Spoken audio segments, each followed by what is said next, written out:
હું શ્રુતિ સ્વામી વિવેકાનંદ સર્વોદય bank education college મહેસાણાની પ્રશિક્ષણાર્થી છું.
વિદ્યાર્થી મિત્રો, ધોરણ 7ના વર્ગખંડમાં ગણિત વિષયમાં આજે આપણે રેખા, રેખાખંડ અને ખૂણા વિશે અભ્યાસ કરીશું.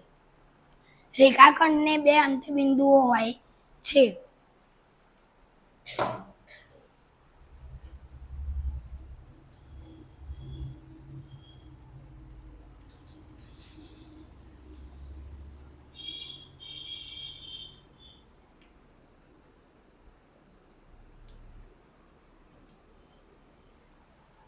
તેની લંબાઈ ચોક્કસ માપી શકાય તેવી હોય છે. એટલે કે સરળ ભાષામાં કહીએ તો 2 બિંદુઓ વચ્ચે આવેલ સીધી રેખા.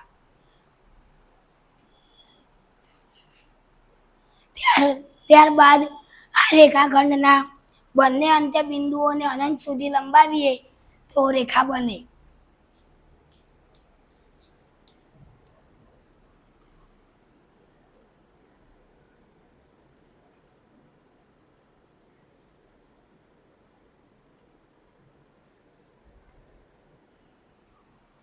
રેખાખંડની કોઈ ચોક્કસ લંબાઈ હોતી નથી, એટલે તેને માપી શકાતી નથી.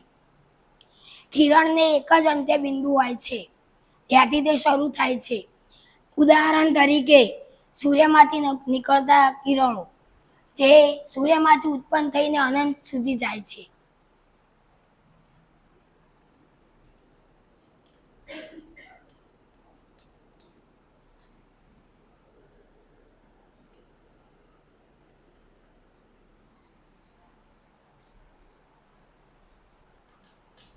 ત્યારબાદ ખૂણાઓ એટલે 2 રેખા કે રેખાખંડો જ્યારે એકબીજાને છેદે છે ત્યારે ખૂણા બને છે.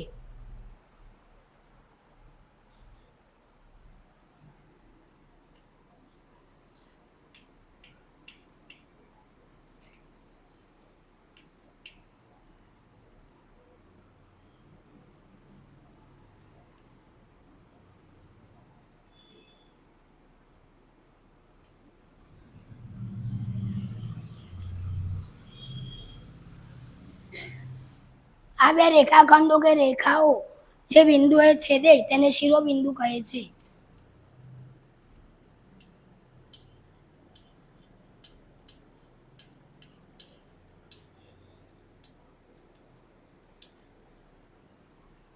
ખૂણાઓને 3 પ્રકારમાં વહેંચવામાં આવે છે: લઘુકોણ, ગુરુકોણ અને કાટકોણ. લઘુકોણ એટલે 90 અંશ કરતા નાના ખૂણાને લઘુકોણ કહેવાય. ગુરુકોણ એટલે 90 અંશ કરતા મોટો પણ 180 અંશ કરતા નાના ખૂણાને ગુરુકોણ કહે છે. કાટકોણ એટલે 90 અંશના ખૂણાને કાટકોણ તરીકે ઓળખવામાં આવે છે. આ ખૂણાઓ વચ્ચેના સંબંધને ઓળખવા માટે આપણે કોટિકોણ તથા પૂરક કોણને સમજીશું. કોટિકોણ એટલે 2 ખૂણાઓના સરવાળા સરવાળો 90 અંશ થતો હોય તેને કોટી કોણ કહે છે. પૂરક કોણ. પૂરક કોણ એટલે બે ખૂણાઓના માપનો સરવાળો 180 અંશ થતો હોય તેને એકબીજાના પૂરક કોણ તરીકે ઓળખવામાં આવે છે. તો વિદ્યાર્થી મિત્રો, આના ઉપરથી હું તમને કેટલાક પ્રશ્નો પૂછીશ, જેને જવાબ આવડે તે શાંતિથી સાંભળી પૂરા વાક્યમાં ઉત્તર આપશો. રેખાખંડ એટલે શું?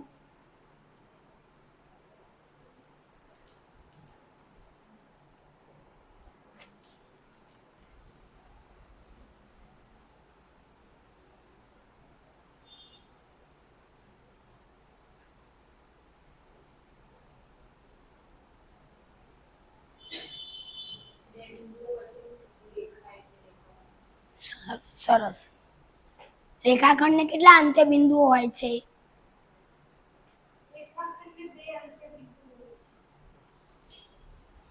રેખાખંડના બે અંત્ય બિંદુઓને અનંત સુધી લંબાવવામાં આવે તો શું બને છે?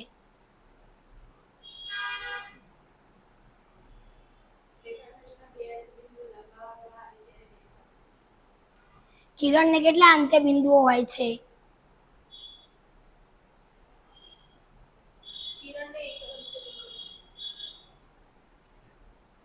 જ્યારે બે રેખાઓ એકબીજાને છેદે છે ત્યારે શું બને છે?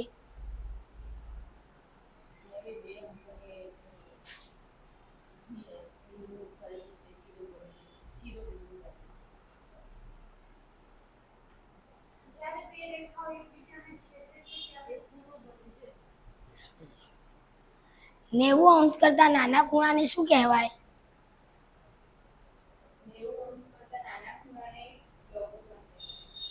નેવું અંશ કરતા નાનો ખૂણો પણ 180 અંશ કરતા મોટા 90 અંશ કરતા મોટો ખૂણો પણ 180 અંશ કરતા નાના ખૂણાને કયો ખૂણો કહેવાય?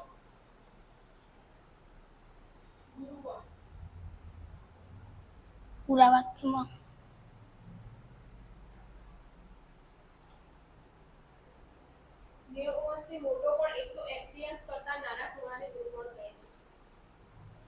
નેવું અંશના ખૂણાને કયો ખૂણો કહેવાય?